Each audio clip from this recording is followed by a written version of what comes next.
Six chapter में आपका सबसे लास्ट का टॉपिक है उच्चतम और निम्नतम, मैक्सिमा और मिनिमा। किसी भी फंक्शन की हम ये वैल्यू ज्ञात कर सकते हैं कि उसकी फंक्शन की अधिकतम वैल्यू क्या निकल सकती है और उस फंक्शन का जो सबसे कम मान है वो क्या हो सकता है। तो उच्चतम मान के लिए आप ये याद रखें, यदि अंतराल ए बी में एक इंटरवल है, एक इंटरवल यहाँ पे आपका 1 2 2 3 कुछ भी हो सकता है। यदि अंतराल ए बी में फलन एफ इस प्रकार है कि फंक्शन का मान एक सी पॉइंट पर लिया, फंक्शन का मान एक एक्स पॉइंट पर लिया और फंक्शन का मान सी पॉइंट पर ज़्यादा है फंक्शन के एक्स पॉइंट पर मान से, तो हम ये कह सकते हैं कि ये मान ज़्यादा है। तो किस बिंदु पर उच्चतम होगा? सी बिंदु पर उच्चतम हुआ है, जहाँ सी और एक्स दोनों इस इंटरवल से लिए गए मान है। तब हम कहेंगे एफ का मान बिंदु सी पर उच्चतम है। इसी प्रकार आप निम्नतम मान के लिए कह सकते हैं कि यदि f c is less than equal to f x, यानी एफ सी का मान छोटा है एफ एक्स से, तो यानी यहाँ फंक्शन का मान किस बिंदु पर कम है? सी बिंदु पर कम है, जहाँ सी और एक्स दोनों, ये जो सी और एक्स हैं ये सब कहाँ से लिए गए? इंटरवल से लिए गए मान हैं। तब हम कहेंगे एफ का मान बिंदु सी पर निम्नतम है।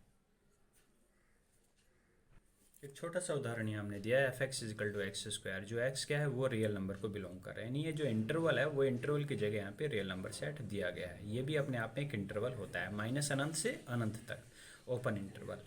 तो आपने क्या किया कि इसका न्यूनतम मान ज्ञात करें, अगर हम कि ये देखना है कि इसका निम्नतम मान क्या हो सकता है, तो आपको जो भी मान रखने हैं वो कहाँ से रखने हैं? रियल नंबर से रखने हैं। तो एक हमने रियल नंबर लिया 0, सी का मान 0, तो सी का मान यहाँ रखा है एफ सी सी स्क्वायर, यानी सी का मान यहाँ 0 आपने लिया है, तो एफ 0 एफ सी बराबर सी स्क्वायर, और सी का मान कितना है? 0, सी का मान 0 रखेंगे, 0 स्क्वायर बराबर 0। एफ एक्स का मान एफ सी का मान कितना आ गया? 0।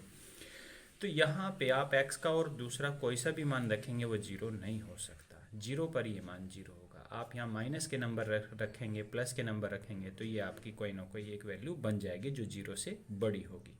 तो हम कह सकते हैं कि एफ सी का मान एफ एक्स से छोटा या बराबर होगा, यानी सी बिंदु पर ही सबसे छोटा मान है जब सी बिंदु आपने क्या लिया? 0 लिया। तो और सी और एक्स दोनों ये बिंदु कहाँ से लिए गए हैं? रियल नंबर से लिए गए हैं। तो आप कह सकते हैं फलन का बिंदु जो 0 पर होगा मान वो निम्नतम मान होगा। ठीक है, बिंदु 0 पर निम्नतम मान होगा। अभी उच्चतम और निम्नतम को ज्ञात करने के लिए आपको एक मेथड भी दिया गया है, इसे आप याद रख लीजिएगा।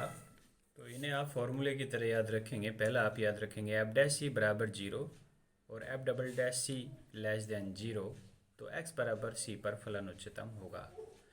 यदि एफ डैश सी बराबर 0 और F double dash C greater than 0, तो एक्स बराबर सी पर फलन निम्नतम होगा। जब हम क्वेश्चन करेंगे तब ये मेथड और क्लियर हो जाएंगे। यदि एफ डैश सी बराबर 0 और एफ डबल डैश सी वो भी मान 0 है, तो ये टेस्ट हमारा फेल हो जाएगा।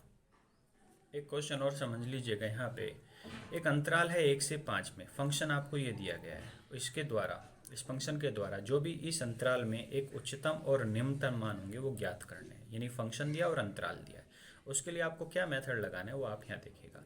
एक फंक्शन दिया है, इसका आपने डिफ्रेंशिएट कर लिया एफ डैश एक्स, तो ये हो गया। अब आप क्या करेंगे? एफ डैश एक्स को 0 के बराबर रखिएगा, तो यानी यहाँ पे 0 आ जाएगा, तो ये समीकरण बन जाएगी 6x square minus 30x plus 36 equal to 0, यानी और कह सकते हैं 6 से भाग करके x square minus 5x plus के 6 बराबर 0। इस इक्वेशन के आपने फैक्टर किए, फैक्टर करने के बाद आपके पास दो मान आ गया, x बराबर 2 और 3, और अंतराल कौन सा आपका? 1 और 5। तो ये 2 और 3 दोनों मान आपके इसी अंतराल में आते हैं। तो इस अंतराल के भी बिंदु लीजिएगा और जो आपने बिंदु निकाले वो भी ले लीजिएगा। आपके कुल कितने बिंदु हो गए देखिएगा, पहला बिंदु 1 है, उससे अगला बिंदु फिर ये 2 है, फिर उससे आगे का बिंदु ये 3 और उससे आगे का बिंदु सबसे लास्ट का 5 है। ये आपके 4 बिंदु हो गए हैं।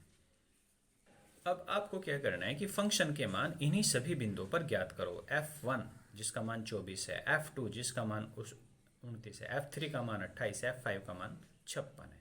इनमें से आप ये ज्ञात कर लीजिएगा कि सबसे बड़ा मान कहाँ है, सबसे बड़ा मान यहाँ है, सबसे छोटा मान कहाँ है, सबसे छोटा मान यहाँ है। तो अब आप ये कह सकते हैं कि फंक्शन का सबसे छोटा मान 24 होगा और सबसे बड़ा मान आपका 56 होगा। तो सबसे बड़ा मान किस पॉइंट पर है? x बराबर 5 पर सबसे बड़ा मान उच्चतम मान 56 होगा, और x बराबर 1 का पर जो आपका निम्नतम बिंदु बन गया है उस पर निम्नतम मान होगा 24।